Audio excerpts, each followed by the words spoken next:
What about alternatives that are out there the patient should consider before having their joint replaced? Obviously, there are some situations where there is no alternative, and it's fairly obvious that there isn't. But in general, what is out there besides replacement? Yeah, so I mean, initially when someone has pain from arthritis, we always try to avoid any kind of surgery. I tell every patient there's nothing better than their knee or their hip if they can keep their own parts and not hurt. So if we can avoid surgery and keep their joint painless and they can swim and golf and play tennis, the typical things we do are over-the-counter anti-inflammatories. Which would be like an Aleve or an ibuprofen? Ibuprofen or Aleve.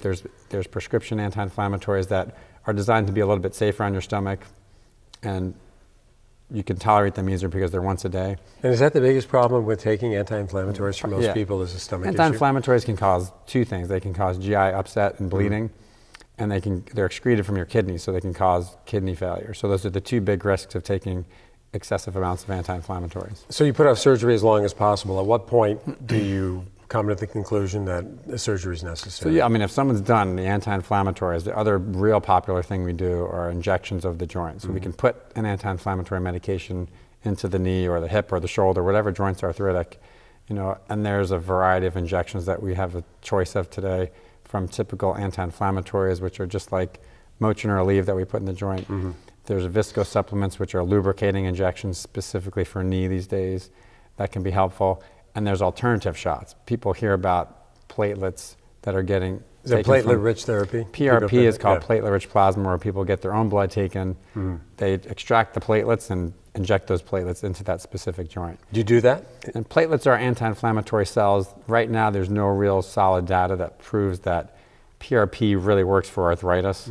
Or the other alternative is stem cells are very popular with patients. They always ask me, why don't I get the stem cells? Because their favorite athlete got them. Right. Because they heard about him flying to Germany and got, if you have extensive resources and you could, light $20,000 on fire in your driveway, you can do all those alternative shots, but none of those kind of alternative things are approved by insurances, which typically mean they don't work very well. And how long can you expect some of these injections to last in terms of pain relief? And I've had patients that do typical simple injections or the visco supplements for knees, where they can do 2 or 3 injections a year, and they've been doing them for 10 years.